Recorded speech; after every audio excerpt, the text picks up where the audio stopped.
ചോദ്യം: നീ കർത്താവിനെ ഒറ്റിക്കൊടുക്കുമോ അല്ലെങ്കിൽ തള്ളിപ്പറയുമോ? അതാണ് ചോദ്യം. നീ കർത്താവിനെ ഒറ്റിക്കൊടുക്കുമോ കൊടുക്കുമോ അല്ലെങ്കിൽ തള്ളിപ്പറയുമോ? അതാണ് ചോയ്സ്. നിന്റെ ചോയ്സ് എന്താണ്? രണ്ട് ചോയ്സ് ഉണ്ട്. ഒന്നില്ലെങ്കിൽ ഒറ്റിക്കൊടുക്കാനുള്ള ചോയ്സ്, അല്ലെങ്കിൽ തള്ളിപ്പറയാനുള്ള ചോയ്സ്. ഏതാണ് ചോയ്സ്? ഇങ്ങനെ രണ്ട് ചോയ്സുകളാണ് ഈശോ ഇന്ന് സുവിശേഷത്തിൽ പറയുന്നത്.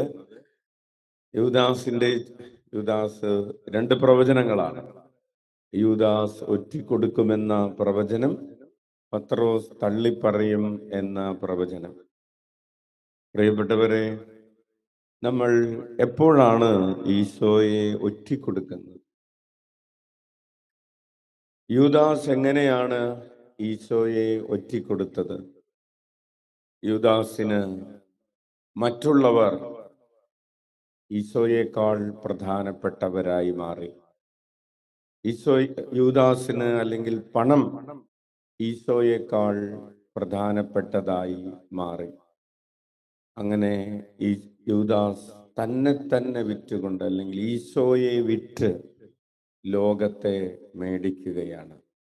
ഈശോയെ വേണ്ട എന്ന് വയ്ക്കുകയും ലോകത്തെ സ്വന്തമാക്കാൻ തീരുമാനമെടുക്കുകയും ചെയ്യുകയാണ്. ആ മനോഭാവമാണ് ബിട്രയൽ എന്ന് പറയുന്നത്. ചില സമയങ്ങളിൽ നമ്മൾ അങ്ങനെ ആയി പോകാറുണ്ട്. ഈ ലോകത്തെ നേടിയെടുക്കുന്നതിന് വേണ്ടി കർത്താവിനെ മാറ്റിവെക്കുന്ന ശീലങ്ങൾ ഉണ്ടാകാറുണ്ട്. ലോകത്തിൻ്റെ പിറകെ പോവുകയാണ്.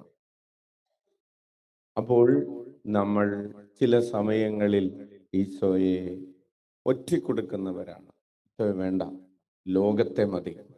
അത് കർത്താവിനെ വിറ്റുകൊണ്ട്, ആത്മാവിനെ വിറ്റുകൊണ്ട് ലോകത്തിന്റെ സുഖങ്ങൾക്ക് വേണ്ടി പോകുന്ന ശീലങ്ങൾ, പ്രവണതകൾ, അധമ വികാരങ്ങൾ ഒരു ഭാഗത്ത്. പത്രോസ് എന്തിനാണ് തള്ളിപ്പറഞ്ഞത്? ഈശോയോട് ഇഷ്ടക്കേടുണ്ടായിരുന്നത് കൊണ്ട് ഒന്നുമല്ല പത്രോസ് തള്ളിപ്പറഞ്ഞത്. എന്തുകൊണ്ടാണ് പത്രോസ് തള്ളിപ്പറഞ്ഞത്? പത്രോസ് തള്ളിപ്പറഞ്ഞതിന്റെ കാരണം, എനിക്ക് ഇപ്പോൾ ഒരു കുഴപ്പം ഉണ്ടാവരുത്. പത്രോസ് തള്ളിപ്പറഞ്ഞിട്ട് പത്രോസിന് വല്ല ലാഭവും കിട്ടിയോ? കാശ് വല്ലവരും കൊടുത്തോ? തള്ളിപ്പറഞ്ഞതിന് കാശ് കിട്ടിയോ? ഇല്ല. തള്ളിപ്പറഞ്ഞതിന് കാശില്ല. അപ്പൊ പത്രോസിന് ലാഭം എന്താണ്? പത്രോസ് പേടിച്ചുപോയി. എനിക്കൊരു കുഴപ്പവും പറ്റരുത്. ഞാനിപ്പോ ഈശോയുടെ ആളാണെന്ന് പറഞ്ഞാൽ അവരെന്റെ കുരക്കിന് പിടിക്കാൻ സാധ്യതയുണ്ട്. അപ്പോൾ സ്വയം രക്ഷിക്കാൻ വേണ്ടിയാണ് പത്രോസ് തള്ളിപ്പറഞ്ഞത്. അതായത് പത്രോസിന് തന്നോട് തന്നെയുള്ള സ്നേഹം, അതാണ് അതിന്റെ സ്റ്റഡി. പത്രോസിന് തന്നോട് തന്നെയുള്ള സ്നേഹം ഈശോയോടുള്ള സ്നേഹത്തെക്കാൾ കൂടുതലായിരുന്നു.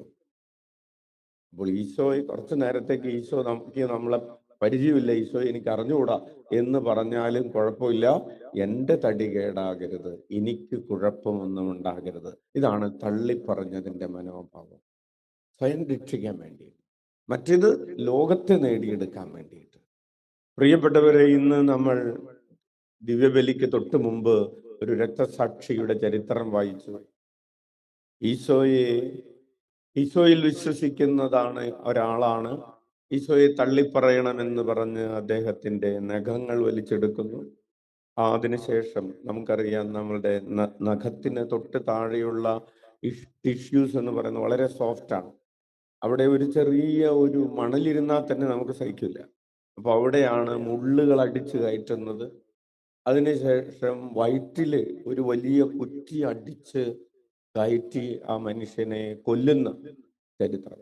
എന്നിട്ടും ഈശോയെ വേണ്ട എന്ന് വയ്ക്കാനോ ഈശോയെ തള്ളിപ്പറയാനോ ഒറ്റിക്കെടുക്കാനോ തയ്യാറാകാത്ത മനുഷ്യരുടെ ചരിത്രമുള്ള സഭയാണിത്. നമുക്ക് കൈയടിച്ച് കർത്താവിന് നന്ദി പറയാം. നമുക്ക് ഇന്ന് ഈ പ്രഭാതത്തിൽ, ഈ വിശുദ്ധവാരത്തിലെ ഈ ചൊവ്വാഴ്ച അനുദപിക്കാനുള്ളൊരു മേഖല, നമ്മൾ ലോകത്തിന് ഈശോയേക്കാൾ കൂടുതൽ പ്രാധാന്യം കൊടുത്ത് ലോകത്തിന്റെ പിറകെ പോയ നിമിഷങ്ങളെ ഓർത്ത് അനുദപിക്കാം. നമ്മുടെ തന്നെ രക്ഷയ്ക്ക് വേണ്ടി